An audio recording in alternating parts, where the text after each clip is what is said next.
കൂടുതൽ വാർത്തകളും വീഡിയോകളും കാണാൻ ഈ ചാനൽ സബ്സ്ക്രൈബ് ചെയ്യുക. കൂടെ ബെൽ ബട്ടൺ അമർത്തുക. എൻ്റെ ജ്യോതിഷ വിഷയത്തിലേക്ക് എല്ലാവർക്കും സ്വാഗതം. ഞാൻ ഇന്ന് പറയുന്ന വിഷയം, അഷ്ടമത്തിൽ ശനി കുജയോഗം വന്നാൽ അത് ആയുസ് തീർക്കുമെന്ന്.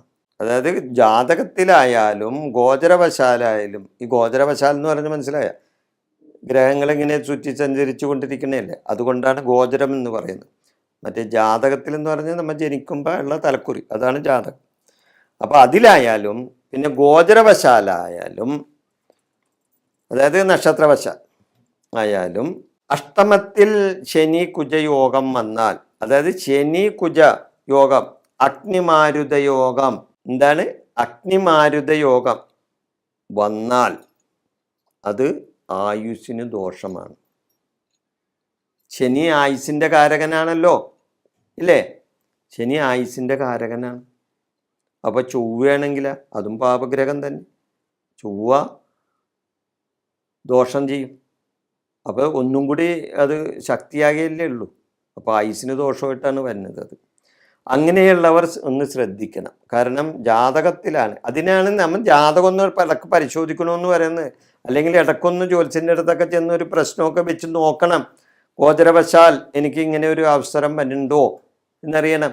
ഈ ജാതകം എന്ന് പറയുന്നത് എന്തിനു വേണ്ടിയാണ്? അത് കല്യാണം നടക്കുമ്പോൾ വെറുതെ ചെക്കനും പെണ്ണിനും കൈമാറാനുള്ള കാര്യം മാത്രമല്ല. അത് ചിലവർ അങ്ങനെയാണ് ധരിച്ചു വെച്ചിരിക്കുന്നത്. ജാതകം എഴുതിയിട്ട് നേരെ കൊണ്ടുവന്ന് അലമാരിക്കകത്ത് വെക്കും. എന്നിട്ട് എന്താ ചെയ്യണത്? ആ സ്ത്രീയുടെയോ പുരുഷൻ്റെയോ അല്ലെങ്കിൽ കുട്ടികളുടെ കല്യാണത്തിൻ്റെ അന്ന് ജാതകം മാറാൻ വേണ്ടി അതെടുക്കും. അല്ലാതെ അത് തുറന്നു നോക്കൂല. അതിലെന്താണ് എഴുതി വെച്ചിരിക്കണതെന്ന് നോക്കൂല. ഞാൻ പറയണത് അതൊന്നും നോക്കണം. പിന്നെ പണ്ടുള്ള ജ്യോത്സ്യന്മാർ എഴുതിയ ജാതകമൊന്നും സാധാരണക്കാരന് വായിച്ചാലും ഒന്നും മനസ്സിലാവില്ല. കാരണം അത് ചില ഡോക്ടർമാർ മരുന്നിന് കുറിക്കണ പോലെയാണ്. എന്താണ് എഴുതി വെച്ചിരിക്കണതെന്ന് ചിലപ്പോൾ ആ ജ്യോത്സ്യന് തന്നെ പറയാൻ പറ്റില്ല. കാരണം അതേപോലെ തന്നെയാണ് അക്ഷരങ്ങൾ എഴുതി വെക്കുന്നത്. ഞാൻ കുറ്റം പറയണമെന്നല്ല, അവരൊക്കെ വലിയ പാണ്ഡിത്യമുള്ളവരായിരിക്കും, ഞാൻ അതിന് കുറ്റം പറയുന്നില്ല അവരാ. പക്ഷേ അത് സാധാരണക്കാരന് മനസ്സിലാകണ്ടേ? ഒരു ജാതകം എഴുതി കഴിഞ്ഞാൽ ആ ജാതകം ആ ജ്യോത്സ്യന് മാത്രമേ വായിക്കാൻ പറ്റുള്ളൂ, അല്ലെങ്കിൽ മറ്റൊരു ജ്യോത്സ്യന് മാത്രമേ വായിക്കാൻ പാടുള്ളൂ എന്നുള്ള നിഷ്കർഷ വെക്കുന്നത് ശരിയാണോ? അല്ല. ആ ജാതകം എഴുതുന്ന അല്ലെങ്കിൽ ആ ജാതകനെ അവൻ്റെ ജാതകം ഒന്ന് വായിച്ചു നോക്കണം. അതിന് മനസ്സിലാകുന്ന വിധത്തിലൊന്ന് എഴുതണ്ടേ? ഇപ്പോഴുള്ള മിക്ക ഒരു ജ്യോത്സ്യന്മാരൊക്കെ എഴുതുന്നുണ്ട്. ഒരു നല്ല കയ്യക്ഷരത്തിലൊക്കെ, പടികൊത്ത കയ്യക്ഷരത്തിലൊക്കെ എഴുതുന്നുണ്ട്. ചില പഴയ നമ്മുടെ പാണ്ഡിത്യം കൂടിയ ചില ജ്യോത്സ്യന്മാരാണ്, അവരൊക്കെ മൺമറഞ്ഞു പോയവരാണ് കൂടുതലും. അവരൊക്കെ ഈ ഇങ്ങനെ ഡോക്ടർമാർ മരുന്നിന് കുറിക്കണ പോലെയാണ്. നമുക്കതൊന്നും വായിച്ചാലൊന്നും മനസ്സിലാകില്ല. അതിന് വേണമെങ്കിൽ ഒരു ദിവസം മുഴുവൻ ഇരുന്നാലും ആ ജാതകം എന്താണെന്ന് നമുക്ക് അറിയാൻ പറ്റില്ല. അങ്ങനെയാണ് ജാതകം എഴുതുന്നവരുണ്ട്. ഞാൻ അവരെ കുറ്റം, ഇങ്ങനെയൊക്കെ ചെയ്യുമ്പോൾ നമുക്ക് അങ്ങനെ കാര്യങ്ങൾ പറയാതിരിക്കാൻ പറ്റും, ഇല്ലേ? അപ്പോൾ അതുകൊണ്ട് ജാതകം എഴുതി വെച്ചാൽ അത് മനുഷ്യന് മനസ്സിലാവുന്ന വിധത്തിൽ എഴുതി കൊടുക്കണം ജ്യോത്സ്യൻ.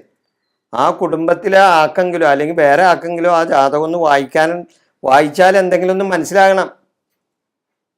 ഇന്നിന്ന സമയത്ത്, ഇന്നിന്ന കാലങ്ങളിൽ, ഇന്നിന്ന വയസ്സുകളിൽ അവന് ഇന്നിന്ന യോഗങ്ങൾ വരും, ഇന്ന ദോഷങ്ങൾ വരും, അല്ലെങ്കിൽ ഇന്നിന്ന സന്തോഷപരമായ കാര്യങ്ങൾ വന്നു ചേരും, ഇന്നിന്ന സമയങ്ങളിൽ അവന് കുടുംബത്തിന് ശ്രേയസ്സുണ്ടാകും, അല്ലെങ്കിൽ ജോലി സംബന്ധമായ ഉയർച്ച കിട്ടും, അല്ലെങ്കിൽ ജോലി കിട്ടും, അല്ലെങ്കിൽ വിവാഹം നടക്കും. ഇതൊക്കെ കൃത്യമായിട്ട് ജ്യോതിഷപരമായിട്ട് ഒരു ജാതകത്തിൽ എഴുതി കൊടുത്തൂടെ? ഒരു ജാതകം എഴുതിക്കുന്നത് എന്തിനു വേണ്ടിയാണ്? ഇതിനൊക്കെ വേണ്ടിയാണ് ഒരു ജാതകം എഴുതുന്നത്. അപ്പോൾ ആ ജാതകം മനുഷ്യന്, ആ ജാതകനെയോ അല്ലെങ്കിൽ ആ കുടുംബക്കാർക്കോ അല്ലെങ്കിൽ ഏതൊരാൾക്കാണെങ്കിലും ഒരു ജാതകം കൈ കിട്ടിയാൽ ഒന്ന് വായിച്ചു നോക്കാൻ കൂടുതൽ പരിജ്ഞാനമൊന്നും വേണ്ട. മലയാളം എഴുതാനും വായിക്കാനും അറിയുന്നവനൊന്ന് വായിക്കാമല്ലോ. അപ്പോൾ അങ്ങനെയുള്ള ജാതകം നമ്മളൊന്ന് എടുത്ത് നോക്കുന്നത് നല്ലതാണ്. എന്താണെന്നറിയാമോ? ഈ ശനി കുജയോഗമൊക്കെ വരുന്നുണ്ടെന്ന് അറിയണം. ഉണ്ടെങ്കിൽ നമ്മൾ അത് മുൻകൂട്ടി കണ്ടതിന് പരിഹാരങ്ങൾ ചെയ്യണം. അപ്പം ഈ 8 എന്ന് പറഞ്ഞാൽ എന്താണ്? ആയുസിൻ്റെ ഭാവമാണ്. 8 ആയുസിൻ്റെ ഭാവമാണ്. അതായത് ജാതകത്തിലെ 8-ാം ഭാവം ആയുസിൻ്റെ ഭാവം. 8 ആയുസിൻ്റെ സ്ഥാനമാണ്. ശനി ആയുസിൻ്റെ കാരകനാണ്. അതാണ് അഷ്ടമം എന്ന് പറഞ്ഞത്. മനസ്സിലായോ? 8 എന്ന് പറഞ്ഞാൽ അഷ്ടമം. അപ്പൊ അഷ്ടമത്തിൽ ശനി കുജ യോഗം വന്നാൽ അവിടെ ആ ആയുസിന്റെ കാരകനായ ശനി നിൽക്കുന്നതിൻ്റെ പേരിൽ അത് നമുക്ക് ആയുസിന് ദോഷമായിട്ട് വരും. അപ്പൊ അതിനെന്താ ചെയ്യേണ്ടത്? നമുക്കതിന് പരിഹാരങ്ങളുണ്ട്. എന്ത് കാര്യമാണെങ്കിലും ഇന്ന് ദൈവികമായ കാര്യങ്ങൾക്ക് ദൈവികമായ പരിഹാരങ്ങളുണ്ട്. അത് കൃത്യമായിട്ട് നമ്മൾ ചെയ്യണം. കുജൻ പാപഗ്രഹമാണ്. അതുകൂടാതെ രക്തത്തിൻ്റെ കാരകൻ കൂടിയാണ് കുജൻ. മനസ്സിലായ? കടുത്ത പാപഗ്രഹവും ആണ് കുജൻ.